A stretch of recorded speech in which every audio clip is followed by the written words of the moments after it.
ama 23.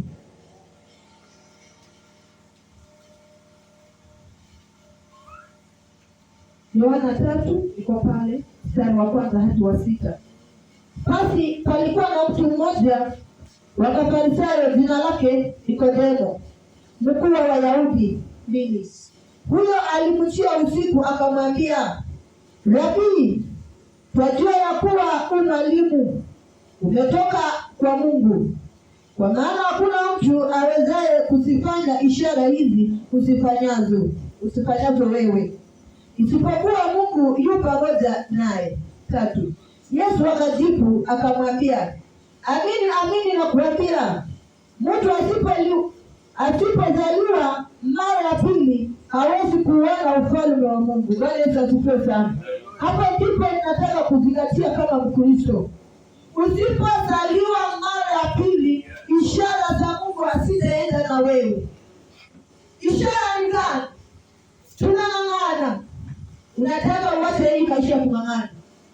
Wewe unaona kazi yako imekuwa ni kazi ambayo haifurahishi hata maisha yako. Lazima uzaliwe mara ya pili ndiposa kazi yako izaliwe upya tena. Lazima uzaliwe mara ya pili ndiposa ndoa zetu ziwe upya tena. Kwa maana tunaweza kuwa tunaishi tu kimwili. Tunaweza tunafanya kazi zetu kimwili.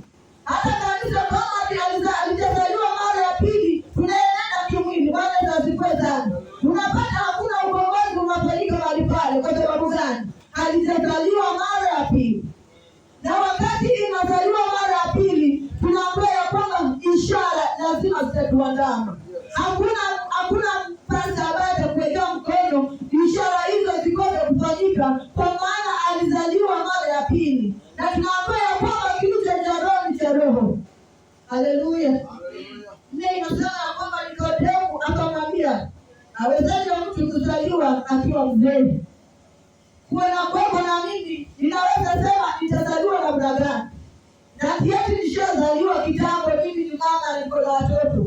Nitaanza kujiuliza kwa sababu niko kimwili. Lakini hapana, tunaambiwa ya kwamba ukiwa mkubwa si lazima urudi kwa tumbo la mamako. Nikodemo ndio alikuwa ameuliza Mungu, nitawezaje na mimi ni mzee? Akaanza kuchanganyikiwa, akawa na maswali kawa inamsumbua. Nitawezaje tena kuzaliwa mara ya pili na mimi ni mzee? Tuona aliweza kujipua namna gani? Aweza kuingia tumboni mwa mamaye mara ya pili akazaliwa. 5. Yesu akajibu, amini amini nakuambia, mtu asipozaliwa kwa maji na kwa Roho hawezi kuingia ufalme wa Mungu. Hilo ndilo jibu lenye Nikodemo aliambiwa na Yesu. Amini amini nakuambia, mtu asipozaliwa mara ya pili hata uona ufalme wa mbinguni. Kwangu mimi na wewe itakuwa ni ngumu sana kusema ya kwamba tunakuja kanisani kila Jumapili. Mimi ni mama, kiongozi wa mama. Wewe sisi ni kiongozi wa vijana. Lakini iwapo utazaliwa mara ya pili, huenda ndugu dada mama, itakuwa ni ngumu kuona ufalme wa mbinguni. Lazima ujiulize, mimi kwangu nimezaliwa mara ya pili, ndiposa hizi ishara zikaenende nami. Nisiwe tu ninavaa kitambaa na matendo yangu haifurahishi Mungu. Nisiwe ninakuja kanisa nasema mimi ni kiongozi wa mama na ishara za Mungu haziendani na mimi. Hapana. Tunaambiwa ya kwamba lazima uzaliwe mara ya pili.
kilichozaliwa kwa roho ni roho. Bwana Yesu asifiwe sana. Kilichozaliwa kwa mwili ni mwili tu, na kile cha roho ni roho. Kwa hiyo mpendo, wewe unaanza kujiuliza, mimi nimezaliwa kwa mwili ama wewe umezaliwa kwa roho? Kwa maana tunaweza kuwa tunang'ang'ana na wao hujazaliwa kiroho. Tunaweza kuwa tunang'ang'ana na wao bado uko kimwili. Lazima tuangalie wokovu wangu ni wokovu aina gani? Nilizaliwa mara ya pili ama mimi nasema tu niliokoka? Lazima tuambie wachungaji watuelekeze katika njia ambazo zinastahili. Lazima tuwe watu tumepokea Roho Mtakatifu. Kwa maana tukipokea Roho Mtakatifu atatuelekeza. Tukipokea Roho Mtakatifu tutaishi maisha ya utakatifu. Bwana Yesu asifiwe sana. Lazima utazame wazazi wako wa kiroho jinsi walivyo. Bwana asifiwe sana. Unaweza wekewa mkono na wazazi wako wa kiroho. Hao ndio wazazi wako. Na maisha ambayo unaishi unaangalia wazazi wako hao, hivyo ndivyo ilivyo. Kama wazazi wako wamebarikiwa, unaenda kubarikiwa, kwa sababu hao ndio wamekubebea imani yako. Tunapoangalia wazazi wetu wa kiroho, njia zao zinazompendeza Mungu, nawe pia Mkristo, lazima njia zako zitafurahisha huyu Mungu. Hiyo ndio inayoashiria kuzaliwa kwako mara ya pili. Angalia njia za Wakristo wachungaji walioniekelea mkono. Iwapo huyu mtu anatenda vitu ambavyo havifai, basi hata Mkristo atafanya vivyo hivyo. Kwa maana gani? Hiyo ni roho ambayo amekuwekea ndani yako. Huyu mtu kama amebarikiwa, lazima washirika wabarikiwe. Na kama wewe hutabarikiwa, basi wewe bado hutazaliwa kiroho. Ulisema umeokoka lakini hutakombolewa. Kwa maana kuna kuokoka na kuna kukombolewa. Ukiokoka, kombolewa kutoka katika familia yetu. Kuna vitu tunakula familia zetu na hatujui. Huenda unajua na hujaambia Mungu, mimi nataka kuachana na hizi vitu. Kwa maana hizo ndizo zinafanya niishi hayo maisha ya kung'ang'ana. Ninapoangalia baba yangu wa kiroho amejenga, huenda na mimi sijajenga. Kwa sababu gani? Kuna yale madhabahu ya kwetu ambayo inanisukuma inasema, hatutengangi tukiwa hii umri. Mtu anangoja afikishe 70 ama 65 ndio aanze kung'ang'ana kujenga. Sio kwa sababu hiyo ni utafurahia kweli. Huwezi kufurahia. Lazima tuambie kuna mtu akajenga na 19 years. Sio ushuhuda mwingine. Ona huyu mtu anajenga nyumba mzuri akiwa na miaka 19. Na wewe unafikisha 50 bado hujajenga. Mpaka mwingine anasema hadi msomeshe watoto watamjengea. Hilo tusemee katika jina la Yesu. Lazima uishi maisha ambayo yanampendeza Mungu. Maisha ya kiroho. Unapoangalia wachungaji wetu, lazima tuige hiyo mfano. Na hatutang'ang'ana kuiga huo mfano kama tuko kiroho. Kama tulizaliwa mara ya pili, hakuna kung'ang'ana, tutang'ang'ana. Hiyo maisha vitu tutazipokea, kwa maana roho ama ndani yetu. Bwana asifiwe sana. Wakasema ya kwamba jinsi wazazi wako walivyo, ndivyo mwana alivyo. Sisi ni wana wa Pastor Protas, walewa ili kaona, walewa ili wasike. Kwa hivyo jinsi walivyo, ndivyo mwana alivyo. Hatutaangalia hapa wazazi wetu waliotuzaa. Hawa ndio waliotuzaa sasa mara ya pili. Tunapoangalia maisha yao, sasa lazima uwe jinsi walivyo. Na kama hauko jinsi walivyo, basi hautazaliwa mara ya pili. Bwana asifiwe sana. Tukaambiwa kwamba wakati Nikodemo aliuliza akasema, mimi ni mzee, nitawezaje? Akawa pia anasumbuliwa. Nakumbuka vizuri sana Nikodemo alichitwa mkutano. Akaanza kujiuliza maswali. Nitawezaje kwa hii mzee wangu, kwa hii umri wangu kuzaliwa mara ya pili? Lakini wakati aliambiwa hapana, si kurudi katika tumbo la mamake, ndio posa akaanzua, kumbe kuna hili na hili nafaa nifanye katika ulimwengu wa kiroho. Na tukaambiwa ya kwamba kwa sababu roho huzaa roho na mwili huzaa mwili. Hakuna siku utaona giza na mwangaza, nuru inaendana. Lazima wakati kuna giza ikiingia, lazima utakubali hiki ni giza. Wakati kuna mwangaza mchana, unakuwa tu mchana kuna mwangaza. Hakuna vile utachanganya mimi nimezaliwa kimwili na tena mimi ni wa kiroho hapa. Lazima utakuwa upande mmoja. Kama utazaliwa mara ya pili, wewe ujiwe uko kimwili. Na iwapo ulizaliwa mara ya pili, wewe uko kiroho. Kwa hivyo kama kuna kitu kinakuchanganya mahali pale, ni yule Roho Mtakatifu utakubali na utaamini. Lazima tuamini, ndipo ishara zitaandamana na sisi. Bwana Yesu asifiwe sana. Unaangalia maisha ya wazazi wako jinsi walivyo. Kama ni kung'ang'ana, hivyo ndivyo mtoto atang'ang'ana. Bwana asifiwe sana. Iwapo waling'ang'ana, na tukaambiwa ya kwamba watu wakikufa, unasikia urithi, mtu anasema mimi nitataka kitu fulani. Using'ang'ania hizi vitu za dunia. Uende babako ako na gari, unang'ang'ania nataka gari. Ng'ang'ania ile roho ya utajiri ambayo mzazi wako alikuwa nayo. Kwa maana ukiachiwa hizi vitu za urithi na hauna hiyo roho ya utajiri ndani yako, hizi vitu zitaenda hutajua. Zitapotea mara moja. Lakini unapo ulitaka hiyo roho ya babako mzazi aliyokuwa nayo utajiri, utakuwa tajiri bila kurithi kitu ya babako. Bwana asifiwe sana. Hizi vitu zitakufuata kwa sababu ulitaka roho ya utajiri. Lakini yule alitaka material things, hizi vitu za dunia.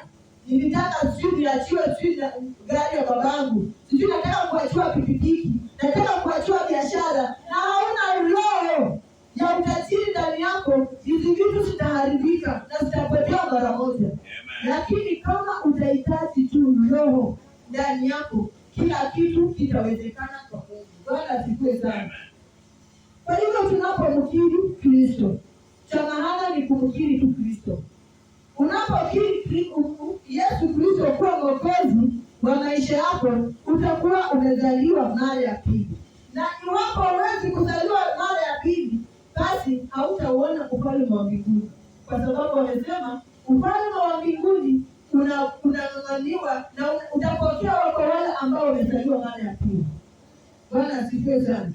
Kwa hiyo Wakristo tunaambiwa ya kwamba Nikodemo akauliza maswali. Lakini wakati alichukiwa anajua aliridhika. Akasema basi, ni kama aliamua kusema ya kwamba ninatamani sana basi nizaliwe mara ya pili, nipasa niwe kiroho. Na tuna ya kwamba wakati aliambiwa si kurudi katika tumbo la mamako, alichua na akabadilika. Tunaposoma sasa inasema kwamba usistaajabu kwa kuwa nilikwambia hamna budi kuzaliwa mara ya pili. Upepo huvuma mbele yako na sauti yake waisikia, lakini hujui unakotoka wala unakokwenda. Kadhalika na Roho. Bwana asifiwe sana. Kwamba sasa yafaa tuzaliwe mara ya pili. Hii upepo unavuma tu wakati unaenda. Ukiona vitu zinaenda huku, upepo inaenda huku. Kwa hiyo Nikodemo alifanya decision. Aliambiwa ya kwamba usistaajabu. Wakati unaambiwa kuzaliwa mara ya pili, lazima utakubali.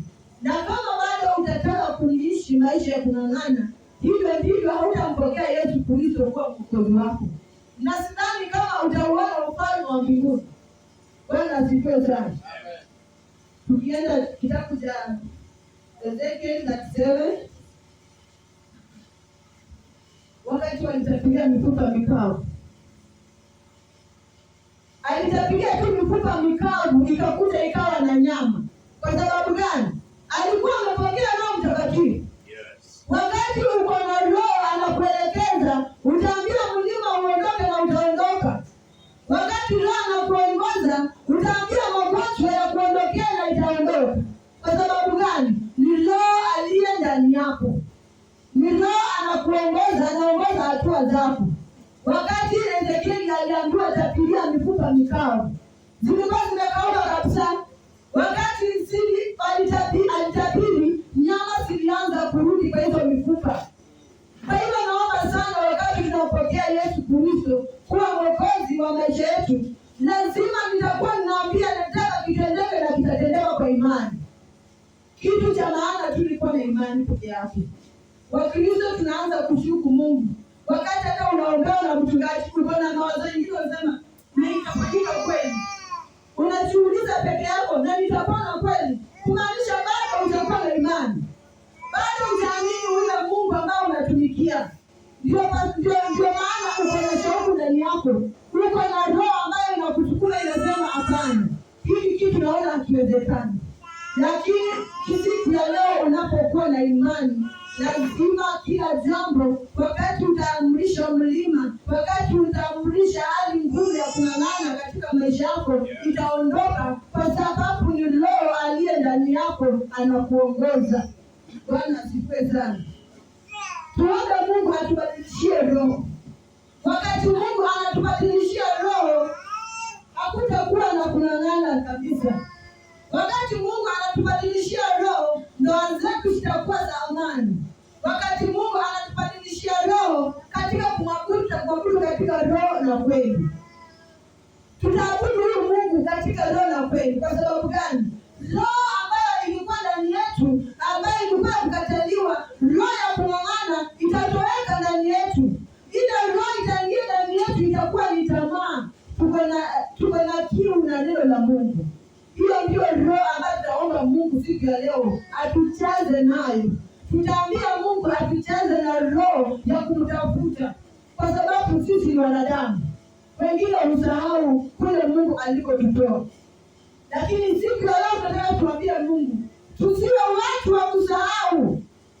Tuambie tu Mungu atukumbushe. Hata nikitaka kusahau nifanye kitu, naambia Mungu nikumbushe tu kule ulikonitoa. Kwa sababu kila mtu hapa ametolewa mahali na Mungu. Lazima kila mtu ako na testimony. Lazima kila mtu ametendewa na Mungu. Na iwapo utatendewa na Mungu, basi itabidi uzaliwe mara ya pili. Kwa maana yule ambaye amezaliwa mara ya pili ako na ushuhuda. Tukipatia watu microphone waanze kutoa ushuhuda zao, tutashangaa sana. Lazima kila mtu ako na ushuhuda wa kuambia Mungu, na kuambia Mungu kila wakati anastahili kuinuliwa.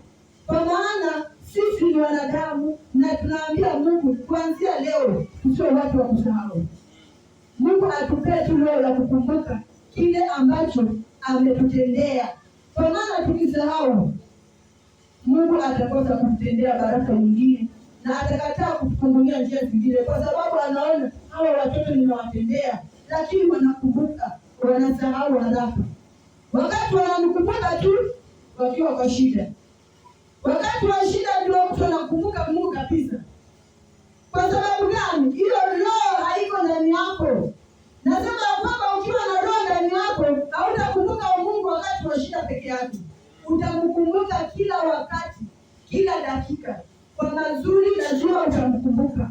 Kwa hivyo kukiwa kuzuri utakumbuka tu Mungu. Kukiwa kubaya utakumbuka huyu Mungu. Bwana asifiwe sana. Wakati Mungu alimnenea Nikodemu, alijiita mkutano. Kwa hivyo Wakristo lazima uwe Mkristo wa kujiuliza, mimi nimezaliwa mara ya pili? Na kama nimezaliwa mara ya pili, mbona hili na hili linafanyika? Mbona ninang'ang'ana sana? Mbona mimi ni kiongozi na ninahangaika sana? Kwa sababu gani? Hatujazaliwa mara ya pili, na hatutakubali Roho Mtakatifu kutuongoza, na hatuna imani ndani ya mioyo zetu na maisha yetu. Tuko bado na shauku ndani ya maisha yetu. Hata nikiona kitatendeka, lakini bado niko na mpana, nina doubt. Hakiwezi tendeka. Ninaomba kubarikiwa, lakini nasema na nitabarikiwa kweli. Hiyo kuanzia siku ya leo tutoe doubt ndani ya mioyo zetu, ili tusafishwe na tuishi maisha kama Wakristo. Tuelekezwe tu na Mungu, na Mungu ni upendo, atatupenda. Bwana asifiwe sana. Na wanasema kwamba kama ulizaliwa mara ya pili, uishi maisha ya kupendeza Mungu. Unaishi maisha yale hata kama ni jirani anayatamani. Yule ambaye unafanya na yeye kazi anatamani. Anasema nitafanya namna gani niishi maisha ya huyu mama? Nitafanya namna gani niishi maisha ya huyu kijana? Kwa sababu anaona hakuna kunang'ana ndani yako. Anaona wewe unang'ara kila wakati. Watu wakisema sio tarehe fulani watu wamekaukiwa, utawahi kaukiwa. Kwa sababu ni Roho aliye ndani yako anakuongoza. tukue mfano mzuri kwa watu, tukue mfano mzuri katika familia zetu ambazo tunaishi nazo. Mahali petu pa kazi lazima watu wanakutamani. Kwa sababu gani? Ile roho iko ndani yako ndio inatamanika. Na huwezi kawia mtu roho, ni yeye mwenyewe kukubali Yesu Kristo ili amuongoze, na wakati ako na imani atatendewa. Uko na ushuhuda wako wa kuzaliwa mara ya pili. Ulipozaliwa mara ya pili, Mungu alikutendea, Mungu alikufanyia kitu, alikubadilishia sudini ndoa, alikubadilishia familia. Ulikuwa mtu mbaya. Wakati unazaliwa mara ya pili, unabadilika. Tunafurahishwa sana na Pastor Kelly kwa kusema walikuwa wabaya. Hao walikuwa wabaya wakati hawakuwa wamezaliwa mara ya pili. Lakini unaona walipozaliwa mara ya pili, Mungu aliwabadilisha. Hiyo ndiyo roho tunayotaka, kwa kwamba tuzaliwe mara ya pili, ndiposa roho mwingine iingie ndani yetu. Hiyo roho itatuongoza na itatuelekeza kwa njia ambayo inastahili. Kwamba tunaomba tu Mungu ndoa zetu, kazi, afya, biashara zizaliwe mara ya pili. Wakati kazi yetu, kanisa letu linapozaliwa mara ya pili, wachungaji hamtalazimisha watu kukuja katika ushirika. Watu watakuja. Lakini iwapo bado hatujazaliwa mara ya pili, ndipo tunaishi hii maisha tunang'ana. Kuonekana kwa ibada imekuwa ngumu. Mtu unakuja tu kusema wacha niende kwa kanisa. Jumapili imefika wacha niende. Unasema tu wacha niende, mchungaji anione nilikuwa kwa kanisa. Hapana. Tusikuja kwa kanisa na kusema kwamba wacha niende, wacha nilikuwa katika ibada. Tuzaliwe mara ya pili. Hatutasukuma kufanya kazi ya Mungu. Tunapozaliwa mara ya pili, watu hawatanong'ana katika ibada. Ni ile tu hatujazaliwa mara ya pili, na kama tunazaliwa, basi kuna wakati mahali tunakosea Mungu. Tuangalie imani yetu iko wapi. Imani yako umeiweka wapi? Umeiweka katika msingi unaotingizika ama usiotingizika? Huenda umeokoka lakini hauna imani kwa maisha yako. Wakasema ya kwamba unapookoka ama unapozaliwa mara ya pili, ishara zinawafuata. Lazima ishara ziwafuate, kwa maana umeamini na umekubali Yesu Kristo kuwa Mwokozi katika maisha yako. Wakati unaambia mtoto kitu kibaya, lazima umwambie katika njia ya upendo. Unamrekebisha katika njia inayostahili. Yule Mkristo ambaye ako na roho inamwelekeza. Na wakati uko na mtoto wako unamwambia katika njia ya upendo, hiki ni kibaya, hiyo roho yako itaingia katika huyo mtoto. Na huyo mtoto lazima ataacha hizo njia zake mbaya. Ataacha kile kitu mbaya ambacho unamkataza. Ukiomba ongea watoto useme kwamba hii roho yangu niliyo nayo ndio nataka niwekee katika watoto wangu. Kwa maana wakasema ya kwamba unapobariki mtoto na wewe ni mtu mlevi, kuna uwezekano mtoto wako atakuwa mlevi kwa sababu hiyo roho umekawia mtoto wako.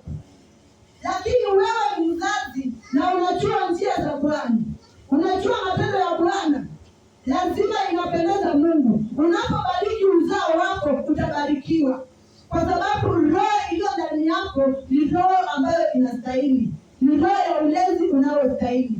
Kwa hivyo wapendwa, tuzaliwe mara ya pili. Tunapozaliwa mara ya pili, familia zetu zitaishi katika maisha ya upendo. Hatutaongana kusema tupendane. Hatutasema kanisa tunataka tupendane wa mama, no. Hilo roho hali ingie ndani ya wamama na upendo wenyewe utakuja katikati yetu. Lakini iwapo hatujazaliwa mara ya pili na tunasema tupendane, hapana. Utanipaka mafuta kikolezi na kupenda, nikitoka hakuna upendo ulio ndani yangu na wewe. Kwa sababu roho ya upendo haiko ndani yetu. Kwa sababu ni roho ambayo haistahili imeingia katika mioyo zetu.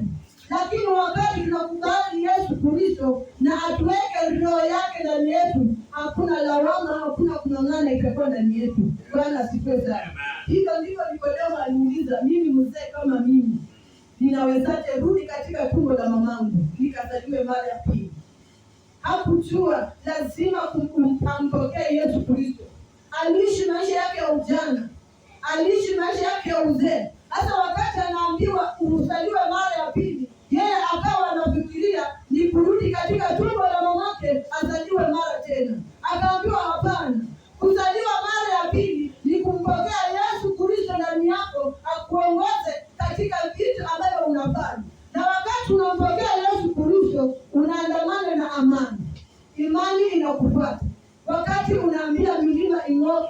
utang'oa kwa sababu uko na imani.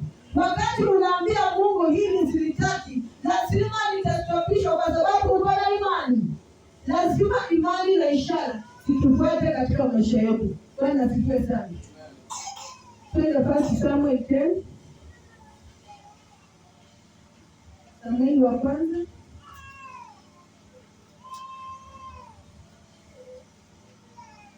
Niko pale mstari wa 6. Na Roho ya Bwana ikamtilia kwa nguvu, nawe utatabiri pamoja nao, nawe utageuzwa kuwa mtu mwingine. 7. Basi hapo ishara hizi zitakapokutukia, fanya kama uonavyo vyema, kwa kuwa Mungu yu pamoja nawe. Nawe utateremka mbele yangu mpaka Gilgali, nami angalia nitakuteremkia huko, ili kutoa sadaka za kuteketezwa na kuchinja sadaka za amani. Siku 7 utangoja hata nitakapokutia na kukuonyesha yatakayokupaza kuyafanya. Bwana sifiwe sana. Hilo inapoingia ndani yetu, lazima kuna sadaka ya kuteketeza tutolee Bwana, kwa sababu kuokoka si rahisi. Kuokoka, kuna watu wamekaramikia wokovu. Kwa hiyo tunapookoka, kuna ile roho ya wokovu imeingia ndani ya maisha yetu, na tukitaka hiyo wokovu iendelee mpaka kwa familia zetu, tutoe sadaka kuambia Mungu, haya madhabahu ninaweka hapa ya kimungu, nataka nitolee sadaka. Haya madhabahu ya kiungu ninaweka hapa, itaondoa madhabahu ambayo haifai. Kuna madhabahu ya ulevi iko kweli, kuna madhabahu ya talaka, madhabahu ya kung'ang'ana. Huenda unang'ang'ana na uelewi ni kwa nini, huenda upendi. Kuna watu wanakataliwa tu. Bwana asifiwe sana. Unaenda mahali unaambiwa hapa, wewe hapa. Lakini ukiwa na mwingine akienda anachukuliwa. Mwingine anapendwa bure tu. Hata pia tunaambiwa Mungu ni Mungu wa mapendeleo. Lakini mbona nisipendwe? Kama nimeokoka na Roho ako ndani yangu, mbona pia mimi nisipendwe? Bwana asifiwe sana. Kuna ile roho ambayo inaingia ndani yako, roho ya kukataliwa. Unapotembea na mtu mwingine anapendwa. Hivi tukolezi niko huku mbali. Bado unaanza kuchungiza, na mbona huyu anapendwa hivi? Na mbona si mimi nifanyiwe hivi? Ni huyu anafanyiwa. Mpaka ninaanza kuchukia kutembea na mtu fulani. Nataka nitembee peke yangu na nipendwe. Lakini unapata kwamba tunapotembea peke yako bado hautapendwa. Kwa sababu ile roho iko ndani yako ni ile roho ya kukataliwa. Unapoenda kazini wanakuona wewe ni mbaya.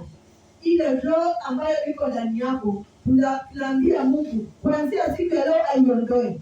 Atuwekee roho Mtakatifu ambayo itatuongoza, ambayo itatuelekeza. Kwa maana tukielekezwa na Roho Mtakatifu tutakubalika. Hatutang'ang'ana katika maisha yetu. Tunapojaribu kufanya kitu kitapendeza Mungu, kitafurahisha Mungu. Kwa sababu gani? Ile roho iko ndani yetu ndio inayotuongoza, na imani pia imetubeba. Bwana asifiwe sana. Tunaambiwa kwamba Mungu auondoe roho chafu, akuondoe roho chafu ndani yako, roho za ulevi, usherati, aweke roho yake ndani yako. Na tunaambiwa kwamba kukuwa mchungaji ni kumaanisha umebarikiwa. Unaweza kuwa mchungaji na haujabarikiwa. Kwa sababu gani?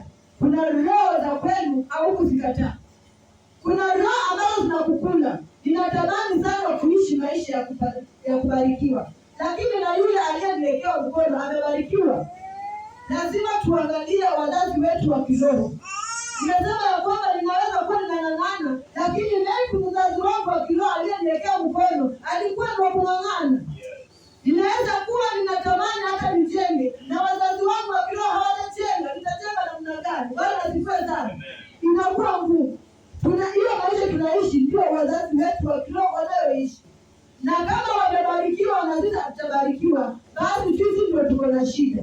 Hatujakubali Roho Mtakatifu kutuongoza, na hatuna imani ndani ya roho zetu.